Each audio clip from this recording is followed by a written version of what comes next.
Now, the greatest radio shows of all time.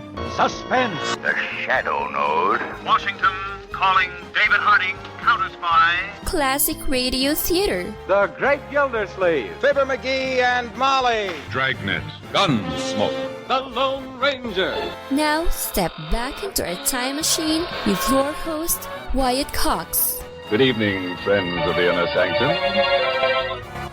An episode of Dangerous Assignment starring Brian Donlevy this hour, going back to May 17th, 1950.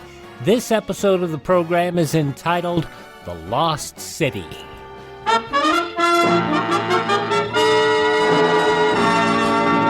On stage tonight from Hollywood, Dangerous Assignment, another in the Wheaties' big parade of exciting half-hour presentations.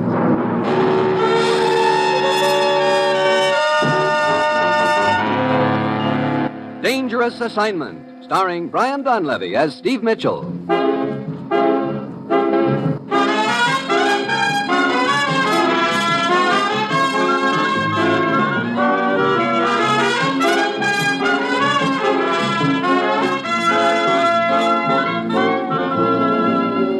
Yeah, danger is my assignment. I get sent to a lot of places I can't even pronounce. They all spell the same thing, though. Trouble. But when I walk into the commissioner's office, I don't realize that this assignment is going to end up with me depending for my life on my own cigarette lighter.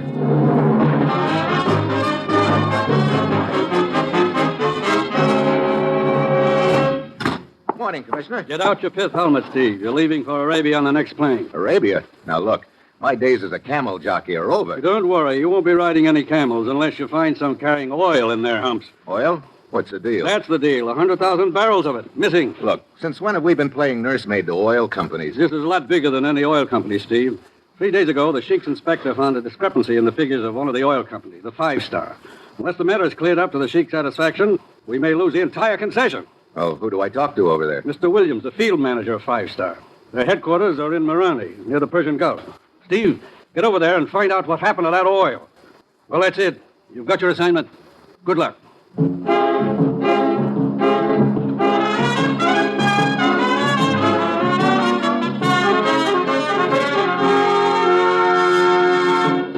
Now, here is Dangerous Assignment, starring Brian Donlevy in the role of Steve Mitchell, colorful, two-fisted government agent.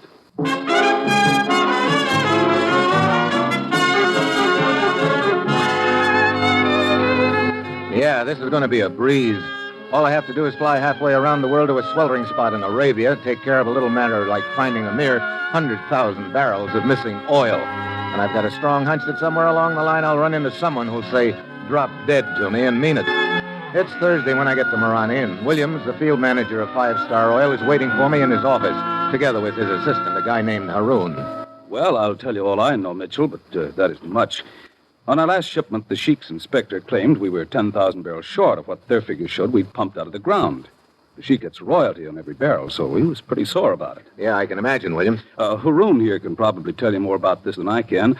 I was on a business trip to Cairo when it all came up. As my assistant, Haroon was in charge here. I see. What happened after the discrepancy was spotted, Haroon? In order to pacify the Sheik, we passed the matter off as an error in our bookkeeping and paid the royalty. But then we started investigating quietly and discovered that over the past month there has been a loss of 100,000 barrels. Well, tell me, what happens to the oil from the time it leaves the wells until it's shipped out of here? The wells are north of here. The oil's pumped down here to Marani through a patrol pipeline. There's a checker on each end of the line. Then, as I get it, on this particular shipment, your checker at the fields checked a certain amount of oil into the pipeline, but your checker at this end checked out 10,000 barrels less. Yes, it was his first day on the job. Oh? Well, what happened to the regular checker? Oh, you mean Yusef. The evening before, he died in a cafe brawl. Oh, that's very interesting. Where did this fight take place? At the Oasis Club. Yusef went there regularly. He was very fond of the dancing girl, Sarita, and very jealous of her. Mm-hmm. She is believed to be the reason for the fight. I see. Well, I think I'll go over to the Oasis Club and see what I can turn up there. I'll see you around, gentlemen.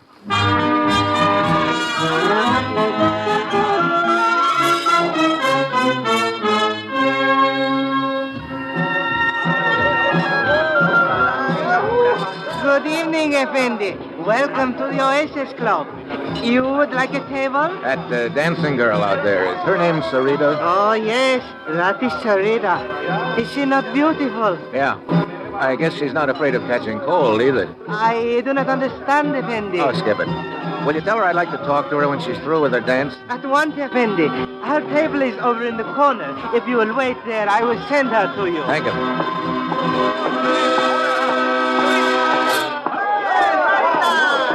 Yes? Oh, I'm sorry. I thought this was Sarita's table. Oh, but it is. Sit down. Oh, thanks. Are you a friend of Sarita's? Ever so. And you? Well, I'm sort of a friend of hers. I see.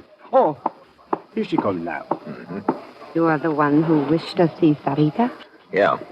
My name's Steve Mitchell. I see the two of you have already met. Well, not officially. This is Triflis. Hi. Delighted.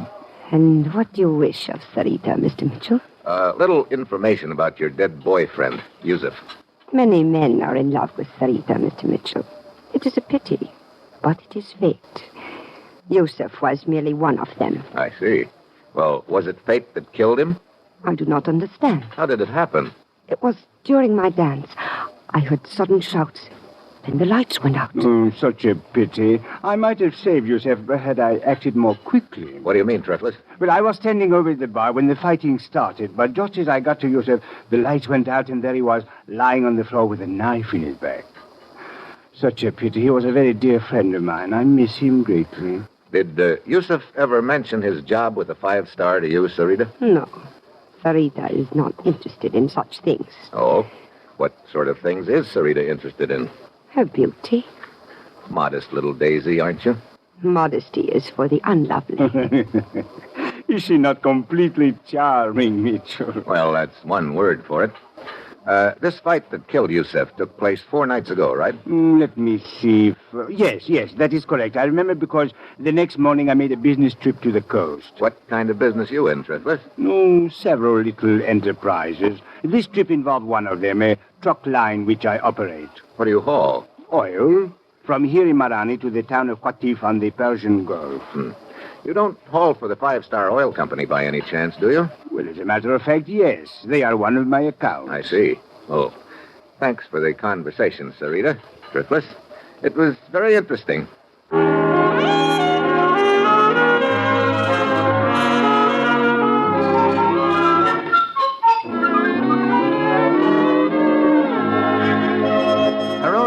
Yes? This swindle has undoubtedly been going on for some time. Yes. If the missing total adds up to 100,000 barrels. Now, look, suppose all the oil has reached this end of the line. Could amounts of it be stolen after that? Why, it would be very difficult. What happens to the oil after it gets here? It is pumped into large storage tanks. Are those tanks checked regularly? Fairly regularly. Well, then, after that, the oil is pumped into trucks and taken to the town of Qatif on the Persian Gulf. Why, yes. I believe I forgot to tell you that. I picked it up. Is it possible that a couple of extra truckloads could be slipped out without the company knowing it? Absolutely impossible. I checked the trucks out myself. I see. Incidentally, a guy named Triflis runs that truck line, doesn't he? Why, yes, he does. You know much about him? Why, of course. I'm sure he's a man of character. How do you know? Triflis is my brother-in-law. Oh? Hello, Mitchell. Turned up anything so far? Oh, nothing except a bunch of loose ends, Williams. That's too bad. Means my job if this mess isn't cleared up. It means your whole company and all the other oil companies, too. Look, you say this pipeline is patrolled. Yes. By plane, every day. Who's your pilot? A guy named Dean. Matter of fact, he should be getting ready to take off right now. Well, call the airfield and tell Dean to wait for me. I'd like to go along for the ride.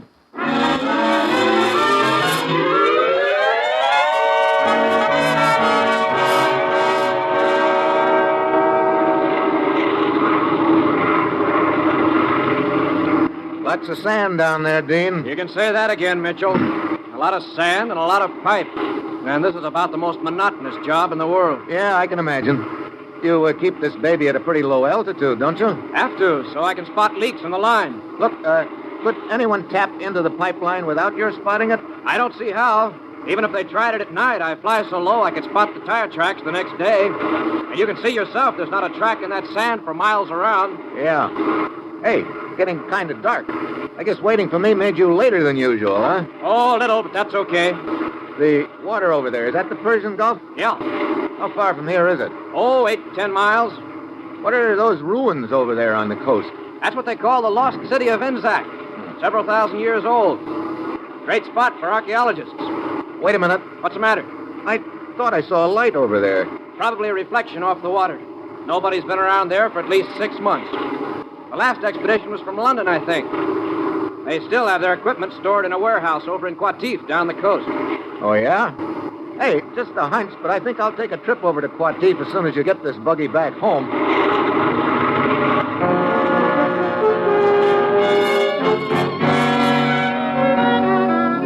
It's night when I get to Qatif. I nose around until I locate the warehouse right on the waterfront and all boarded up. The sign on it says Royal Institute of Archaeology, London. I nose around some more and find out that the warehouse is owned by an outfit called Gulf Enterprises. I head for their office. I wonder if you could tell... Well, my old friend Triflis.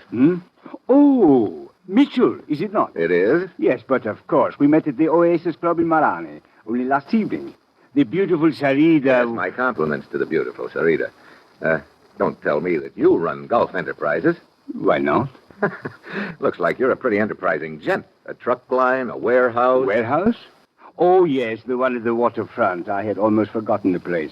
I have not been near there in months. That archaeology outfit rents it from you, huh? Yes. They still have much of their equipment stored there. They send me a check every few months from London. Why'd you ask? Oh, just curious. You seem to have your finger in quite a few pies, Triflis. Indeed. Indeed.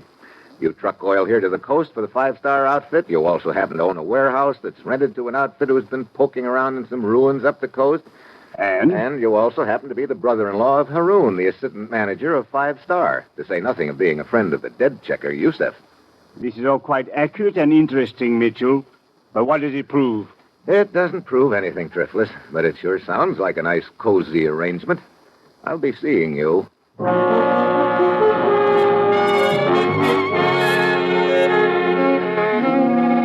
head back to the warehouse and try to get in, but it's boarded up tight. I circle around it to the water. The back end of the building rests on a pier. Then I spot something under the pier, a good-sized barge.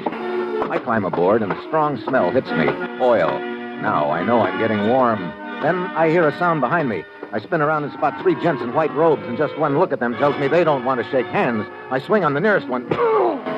He goes down. I hit the water. Start swimming. Miguel, do not let him get away! Hey, take careful aim! I didn't figure them for guns. I've got to get underwater, but just as I start to dive... Oh!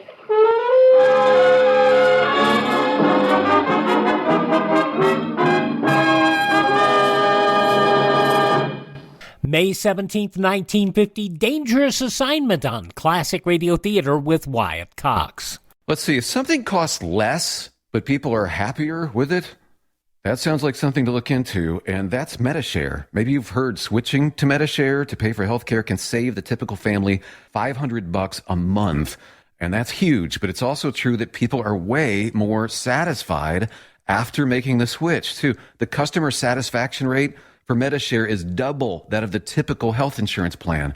Double. MediShare works. It's been around for more than a quarter century, and members have shared more than $3 billion of each other's bills. People love having telehealth and a huge nationwide PPO network. So, yeah, you can save a ton and like it better. Imagine being happy with how you're taking care of your health care. So if you're self-employed or part of the gig economy, or you just want a plan you're happy with, you can call right now and get a price within 2 minutes. A very, very smart use of 2 minutes. Here's the number you need. 833-34-BIBLE. That's 833-34-BIBLE. 833-34-BIBLE. Now on Classic Radio Theater with Wyatt Cox, more of Dangerous Assignment starring Brian Donlevy, May 17th, 1950.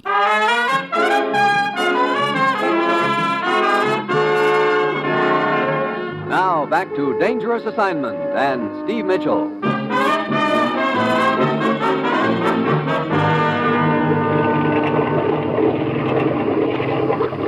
There he is, floating in the water. Stop the launch. Abura, Abdul, pull him out of the water. Easy. Easy. So, put him down on deck. Oh, my head. Oh, he's still alive. You want to bet? You're lucky. This is lucky? It appears the bullet merely creased the skull. Well, if it's all the same to you, I'd like to part my hair on the other side. Hey, look, who are you? Lieutenant Samka of the police. We heard shots and came here in the launch to investigate. You were floating in the water about to go under. Well, thanks for fishing me out. It is now my turn to ask questions. Who are you? Steve Mitchell. Steve Mitchell. Ah, yes, a government agent from the United States. You've got big ears, Lieutenant. It is my business. Start the launch, Abdul.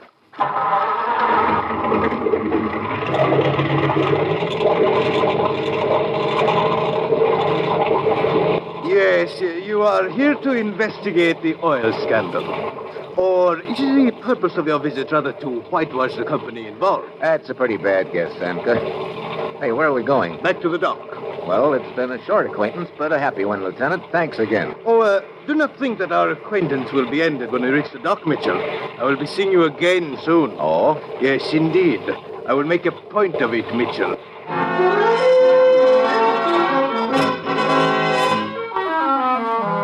I go back to my hotel and change into dry clothes. My head's throbbing plenty, but I know I've still got a big night's work ahead of me. I phone the commissioner and ask him to check on the Royal Institute of Archaeology in London. An hour later, he calls me back and tells me the phonies, it's an outfit. So there's no record of them in London. Next, I call Williams, the field manager. What's on your mind, Mitchell? Ever hear of the lost city of Inzac, Williams? Sure. Bunch of ruins up the coast away. Why? I want to take a trip up there in a hurry. How do those ruins tie into the deal? That's what I want to find out. Can you get your pilot to fly me up there? Tonight? Tonight. There's no place to land around there. That's why I'll need a parachute. Parachute? You gonna jump? You know a quicker way of getting down? No, but... Well, okay, Mitchell. If you think it'll accomplish anything, go ahead. It's probably too late as far as I'm concerned, though. What do you mean? Just got a call from the president of the company. He wants me to meet him in Cairo. I got a strong hunch I'm going to get canned. So I guess you are on your own. But be careful, Mitchell. Yeah. How about the plane? I'll call Dean right now and tell him to get out of the airfield and warm it up. He'll be ready for you in a couple of hours.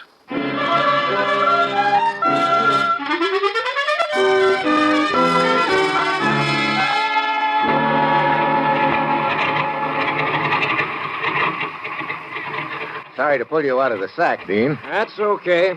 We're just about warmed up. Here, they sent this parachute for you. Thanks. You know, it's a long time since I've had one of these babies on. Mitchell! Huh? Mitchell! Oh, Lieutenant Samka. Yes, Lieutenant Samka. Where do you think you're going? On a little plane trip. Look, are you my official bodyguard or something? In this case, I am your official fellow passenger. Oh? Well, I don't think you'll like this trip, Samka. It involves a parachute jump. Oh, then I must provide myself with the necessary equipment. Hey, that's my parachute. It was your parachute. Now it is mine. Look, if you want to go on this trip, get your own. Thank you, but I prefer yours. It might be safer. Oh, you don't trust me at all, do you? Frankly, no. Well, what am I supposed to use for the jump? A beach umbrella? I think there's another parachute in the hangar, Mitchell. Okay. Well, I'll be with you in a minute.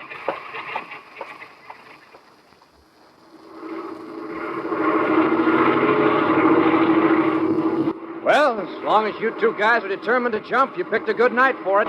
Look at that moon. Yeah. Aren't those the ruins just ahead? Uh-huh.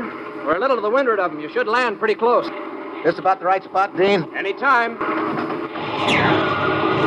Well, see you on the ground, Samka. Here goes. I bail out. The air rushes by me while I jerk at the ripcord. The chute streams out behind me. I start praying. Then she snaps open and yanks me upright. I look down at the moonlit desert and then...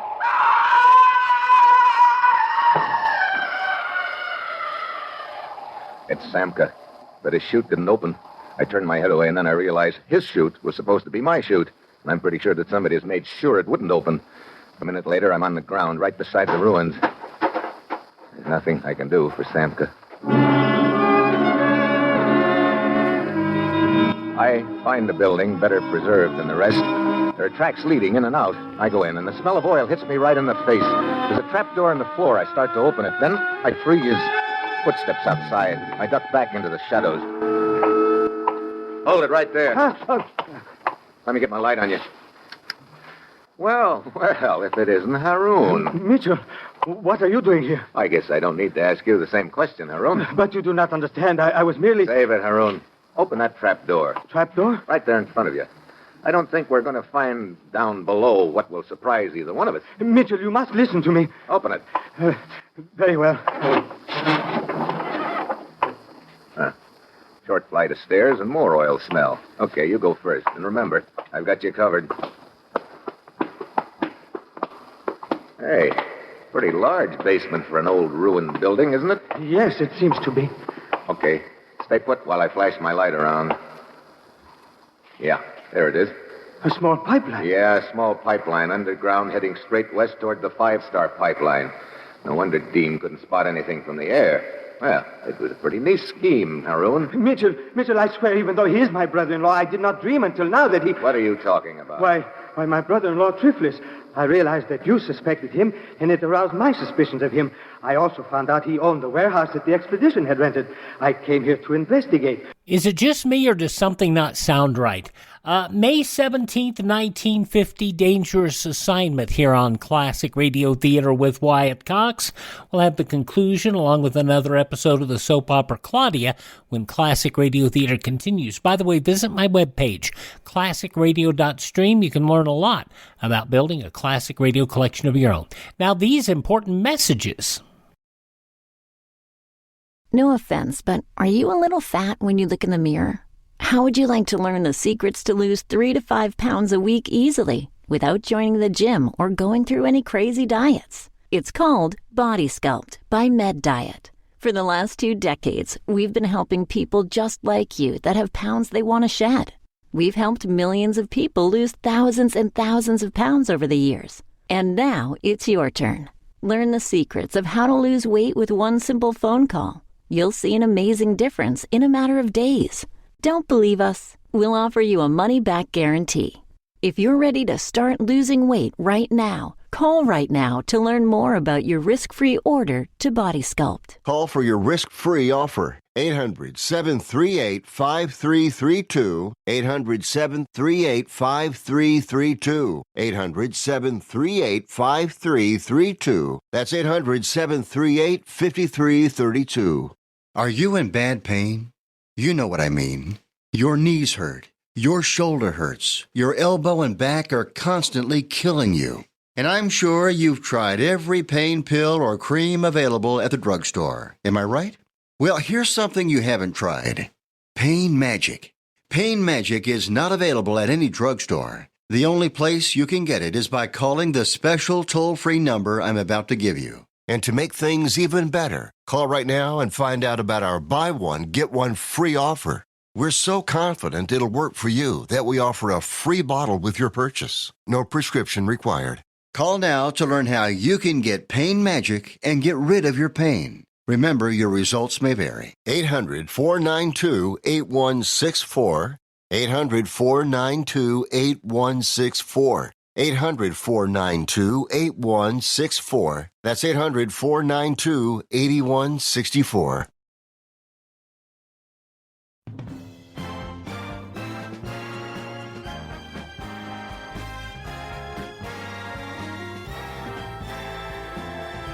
Now on Classic Radio Theater with Wyatt Cox, the conclusion of Dangerous Assignment starring Brian Donlevy, May 17th, 1950.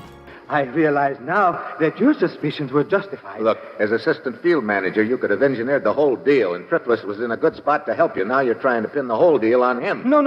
It is not true. You must believe me, Mitchell. I have had nothing to do with it. Come on, I've seen enough here. I'm going back to town and tell him about this underground pipeline, and you're coming with me. It won't work, Mitchell. Mitchell, a flashlight. Now you're trying to ease out of a tight spot by pretending Haroon is the boy, but it won't work. Now, drop the gun, Mitchell. Williams. I said drop the gun.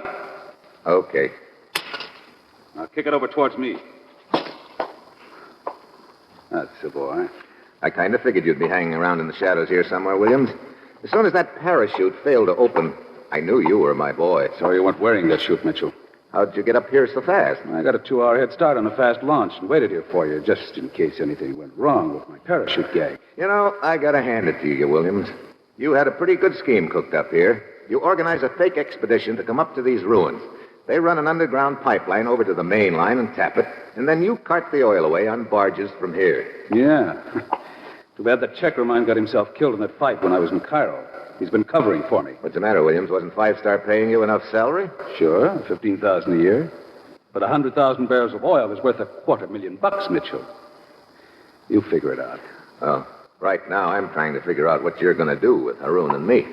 I think you'll see the answer to that as soon as I get some stuff I've got upstairs. What stuff? Oh, just a couple of little items like rope and dynamite.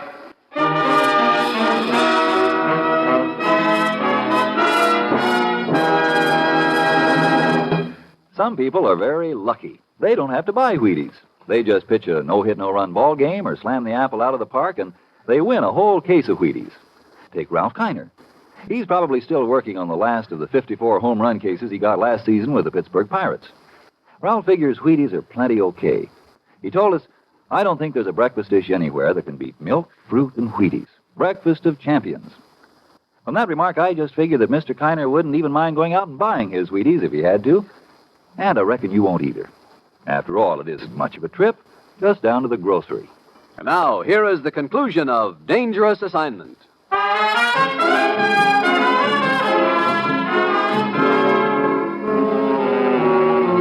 Mitchell, what is he going to do? That's pretty obvious, Haroon. Wait. Hey, that valve in the pipe overhead. What? Here, give me a hand with it. We've got to get it open in a hurry. But I still don't understand. Help me open it. Williams is going to tie us up here and then blow the whole works up. It is opening. Yeah. Come on, get the valve wide open. That's there. But what good will it do to flood this basement with oil? Those fumes. The fumes and the oil are the only things that can save us, Haroon. Wait, maybe we can follow the pipeline underground and escape that way. No soap. They filled in the tunnel all around that pipe. Mitchell, the oil is ankle deep already. Good. Now, where's that cigarette lighter of mine? Lighter?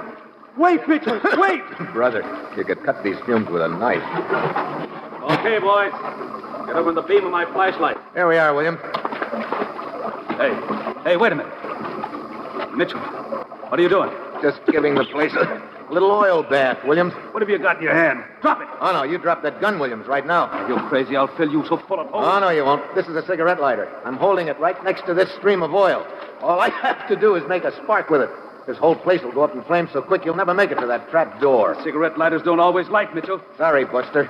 This is an Evans. It never misses. I'll give you just 3 seconds. I could kill you before you light it. Try it. 1. Talking like a madman. 2. Wait, no! Drop the gun. Okay. Now, come here. I want to use that rope you're carrying. Tie him up, Haroon.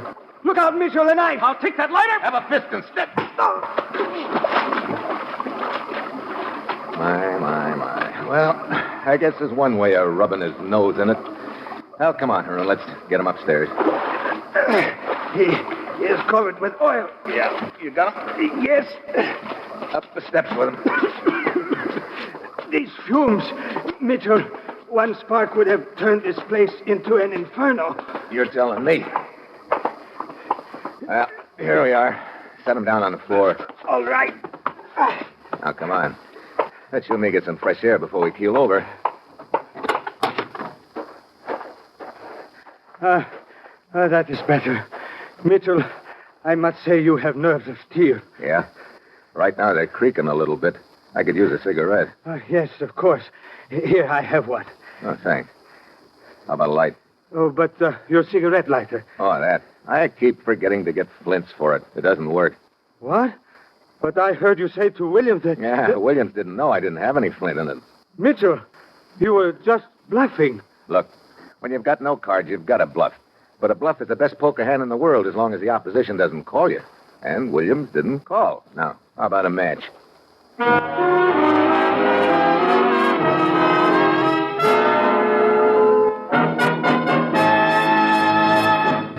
Dangerous Assignment, starring Brian Donlevy as Steve Mitchell, is written by Bob Reif, with music by Basil Adlam, and is produced and directed by Bill Karn.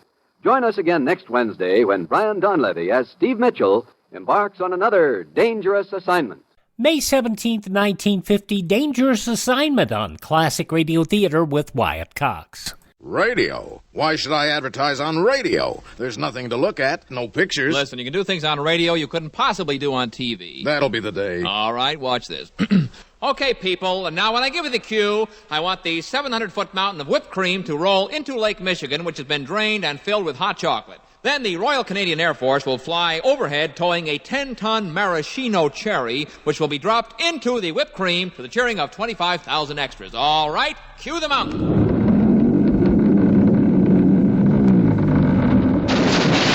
Cue the Air Force. Cue the maraschino cherry. Okay, 25,000 cheering extras. Now, you want to try that on television? Well... You see, radio is a very special medium because it stretches the imagination. Doesn't television stretch the imagination? Up to 27 inches, yes. She was born in a humble shack amidst the lemon groves of Goleta, California. Mommy, don't cry. You know what they say? When life gives you lemons, make lemonade. I was gonna say life sucks, and then you die. But I like yours better. And with that, Alexandra Johnson launched her lemonade stand. Lemonade, nickel a glass. Every day, even during the frigid California winters, a bone-chilling 72 degrees, you could find her. You can have it sour, you can have it sweet. Little girl's lemonade will knock you off your feet. The little girl with the sour brew wanted more, national distribution, franchises, and so she rolled out a well-budgeted advertising campaign. Me and the rest of the dockwakers only drink little girl lemonade. She was made president of the International Sour Drink Association and chosen to give the keynote speech at their convention. You all set with words of wisdom, honey? You know what they say, Mommy. Always advertise so consumers think of your product first. I was gonna say never swallow a lemon seed or a watermelon on your tummy. This fabricated but interesting story is to remind you that it's called advertising and it works. Put your message on this national advertising platform by emailing classicradiotheater@gmail.com. classicradiotheater@gmail.com. Now another episode of the soap opera Claudia. This episode originally broadcast May 17th, 1948. And now, Claudia. Boom doodle doo, boom doodle doo, boom doodle doo. David, would you close the window, darling? Yes'm. Feels cool this morning, doesn't it? I just let Bluff out the back door. He said it was going to be another nice day. Oh, don't you wish you didn't have to go into New York? Don't even mention it. Frankly, I don't see why you have to be an architect all the way in New York on a morning like this. Good morning. Good morning. Good morning. I have to be an architect in New York on a morning like this mainly because somebody has to make some money to keep this family going. Yes, especially now that we have this house. Mm. And speaking of money, our new maid's coming this morning. I think I'm following. I'm afraid we won't need any money for the new maid. It's wonderful how cheap they are when they don't take the job. It hardly costs a penny not to hire a maid. All they ask is their car fare. Nice of them, isn't it? Very, very. Throw me a pair of socks, darling, would you? Where are they? In the drawer. Where do you think? You really need a maid, don't you? I seem to dress without help. Here you are. Catch. Nice brown woolly pair. The way you throw. What's the matter with it? I'm standing here by the bed, not over by the window. So I don't throw straight. I'll never let you play on my baseball team. I am heartbroken. David, do you think she'll stay? Who? Who? Who? Honestly, sometimes I feel as if I'm talking to thin air. Gertrude, the new maid. Oh, Gertrude. Answer me. Do you think she will like it here and stay? I don't know. She hasn't come yet. I like it here. Goop. When she does come, do you think she'll like it? I don't know. We'll have to ask her nicely if she will. I'm going right on talking as if you weren't here at all. That should be interesting. Personally, I think she's going to be marvelous. Who? And she's going to love cats and dogs. She'll probably be terrified by them. Who? All right. All right, now we're even. Almost. It's settled once and for all that we're both talking about Gertrude, the prodigal maid. Shake. I've been thinking about her all night. You must be exhausted. I would be if I hadn't slept so well. You know, she isn't really a maid at all. No? No. She's different. I mean, she's not a professional. No. She's only a widow who's coming to help us out.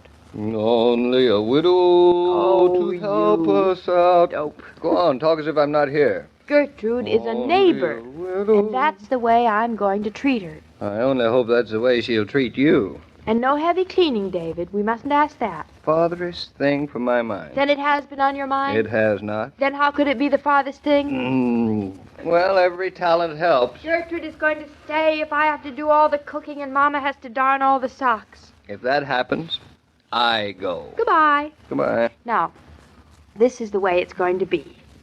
You pretend to be Gertrude, David, and I'll pretend to be me. You'll pretend to be you. Yes. Well, don't strain yourself. Oh. Now, am I a mousy Gertrude or a mountainous Gertrude? A little bit of both, just to be on the safe side. All right. Her voice sounded mountainous. I'm ready. Come in, Gertrude. Now I want you to feel completely at home, Gertrude. Consider this is your house. Too small to be my house. Oh, don't worry about that, Gertrude. My husband is a simply marvelous architect, and he's adding to the house all the time. Just tell him what you want, and we'll build it. I want a glass and closed shower and my breakfast in bed. You can have all your meals in bed, Gertrude. My husband himself will be happy to serve you. I don't like your husband. Goodbye. I don't blame you. I don't like him either. I'll send him away if you'll stay. Hey, look at the time. Oh, don't mind that clock. It's not right. How do you know? It's fast. It wasn't yesterday. Well, that was yesterday. I know it's fast because I put it ahead. I suppose you had an excellent reason. I did. I put the clock ahead so I'd never be late again. Oh. I know how you hate me to be late. Now, is that an excellent reason or isn't it? Well, come over here. I'll tell you. I don't trust you.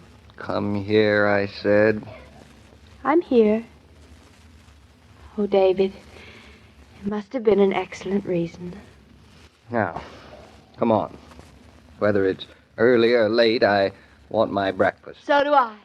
I've worked up a ferocious appetite, impersonating Gertrude. As soon as I put on my coat... David, what time do you think she'll come? Oh, about 1 o'clock. 1 o'clock.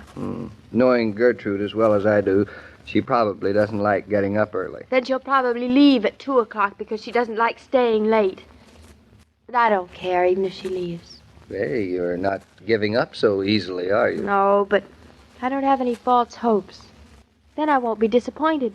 You'll miss a lot of fun that way. It's worth it. We've had so many false alarms with maids. Now, let me tell you something. What, David? I don't care if we never get a maid. Well, that's a fine thing to say. You're the one who's been insisting. I still don't care, because that's the only way we'll get one. Now, come on, to breakfast. Oh, David, I'd be lost without you. Not at all. You'd manage perfectly. But don't ever get lost, see? Never, I promise. I'm starving. And I am ready. I'm 8 steps ahead of you. I'm not going to have much time for I breakfast. don't care how much you have to hurry to get to the station. You eat your breakfast. You and breakfast. You have a fixation on eating breakfast. It comes from fixing them. Ooh. One of these days, I'm going to make you eat your pun. For breakfast? Claudia, wait a minute. What's the matter? Do you smell something burning? I smell something cooking. Bacon. Honestly, that mother of mine, she had to get up and start cooking breakfast. That's what we get for loitering. Loitering, we were discussing something very important. Yeah, we're loitering now. Let's tiptoe into the kitchen and surprise her. And after we surprise her, I'm going to take her over my knee. She's supposed to be a guest here. Mama doesn't know what being a guest means. Will you look at that? She set the table, too. Ah, wait till I give her a piece of my mind. Can you spare it? Mama, what do you mean? Mama, what do you mean by coming down here and cooking? Oh, hello. You, Mrs. Norton, good morning. David, this is... Just call me Gertrude. The whole name's Gertrude Hanson, but just call me Gertrude. The back door opened, so I just came in. You ought to lock doors at night. Well, we're awfully glad you're here. That's good. Isn't it, David? Yes, quite a surprise. Well, I figure to get started early, I finish early. Oh, so that's it. Then I can go home, clean my own house, get back here in time for dinner. Oh, Sounds like an awfully full day, doesn't it, David? It does to me. Gertrude never minds a lot of work. She likes to keep busy. When my husband was alive, I was busy all the time. Men do need an awful lot of care, don't they? Your experience has been so widespread, hasn't it, Mrs. Norton? Very extensive, my experience. Gertrude, we hope you're going to like it here. I'm not fussy. Now, you better sit right down, or the cereal's going to be overcooked. The bacon dried out, the muffins burned, and the eggs hard-boiled. I dropped them when I heard you moving around upstairs. Gertrude, that's really a great deal more than I usually eat for breakfast. Come along, David. Come along. We'll sit right down in the dining room and get started. But, darling, I only... Everything sounds delicious, Gertrude. Just bring it in whenever you're ready. Come on, David. You're a man, Mr. Norton. You gotta eat a decent breakfast. I used to feed my husband a great big breakfast every day. Rock of ages, clear from me.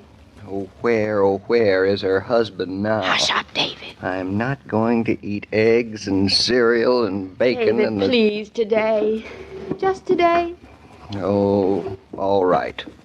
But just today. Thanks. What do you think of her? I am bowled over. Coming so early and starting right off. Here's your orange juice and some stewed prunes on the side for Mr. Norton. You love stewed prunes, don't you, David? Do I? Yes. Yes, I guess I will. I brought breakfast up to your mother on a tray. Oh, that was certainly thoughtful of you. She sort of didn't want to put me to the trouble, but Gertrude don't mind a little extra trouble.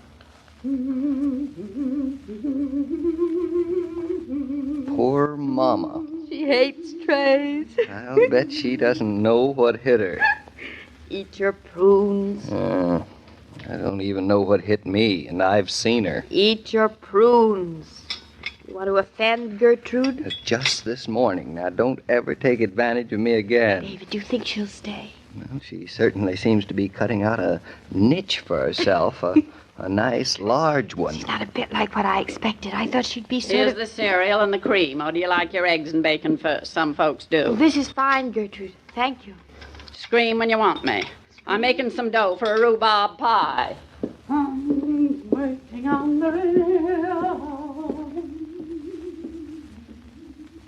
Rhubarb. I hate rhubarb. You'll like it and eat it. I'll eat it all right, but I don't promise you I'll like it. Well, that doesn't matter anymore. Well, that's the last of the prunes, thank heavens. You look better already. Well, I yes, don't you feel do. better. Claudia always said you should eat a good breakfast. This isn't good. This is terrible. Mrs. Norton, I wrote a list out of the things you'll need. When you go downtown, you can pick them up. Or would you like I should telephone? I usually go down to the market. That's okay with Gertrude. This afternoon I'll start on the laundry, then tomorrow I can do the ironing. Next week I'll start putting the house in a regular schedule. Well, you just let me know. From now on, you don't have to worry about a thing. Leave it all to Gertrude. I certainly do appreciate that. Well, I always figures that I'm around to take things. So I just take over and do things as I see fit. I'll get the bacon and eggs. You haven't much more time to catch a train, Mr. Norton. I've been working on the railroad. I wish she'd get off of that railroad or at least go on to the next stop. Maybe she'll sing another song tomorrow. Unless... David, you really think she'll stay? At least till tomorrow? I think she'll stay all right. The only question is whether there'll be room for us to stay, too. David's headed for the railroad every livelong day. Whoop, whoop. What if the family invited friends to drop in this evening? Would you have to scurry around trying to find refreshment to offer them? If you had plenty of Coca-Cola on ice, you wouldn't have to think twice about company, expected or unexpected. For ice-cold Coke invites people to make themselves at home. It offers everyone the pause that refreshes, and that includes the hostess, too. How's your supply of Coke? And you better order a carton or a case today. Say, Mr. King, I think everything's going to work out fine. I'll bet it is, Gertrude. Claudia and David have been looking far and wide for someone like you to help them out. And I'm the one to do that. Things are going to hum in the Norton home with Gertrude round. They'll not only hum, they'll crow. Who's going to do the crowing? Who usually does? A rooster, of course. A rooster? I seen a cat and a dog around here, but no rooster. Come around tomorrow, Gertrude, and you'll see a rooster. An eaten rooster? Well, he was bought to be eaten, but you know Claudia. Well, I'll get around tomorrow to find out. So long, Mr. King. Goodbye, Gertrude. Every day, Monday through Friday, Claudia comes to you transcribed with the best wishes of your friendly neighbor who bottles Coca-Cola. So listen again tomorrow at the same time. And now, this is Joe King saying au revoir. Wouldn't you love to meet that guy and say, "Hi, you must be Joe King"? Joe King. Yeah, never mind. Claudia, May 17th, 1948, here on Classic Radio Theater with Wyatt Cox. Thank you so much for tuning in. Please thank this radio station and support their advertisers. It's their kindness and courtesy that allows us to be with you each and every time we roll around here on your favorite radio station. And a reminder that if you miss a day here, you do not have to miss a single show. Our podcasts are available all over the internet, each and every one for free, including at Spotify, at Spreaker, at iHeartRadio, all sorts of places. Just search for Classic Radio Theater with Wyatt Cox. That's Classic Radio Theater with Wyatt Cox. And at my webpage, classicradio.stream.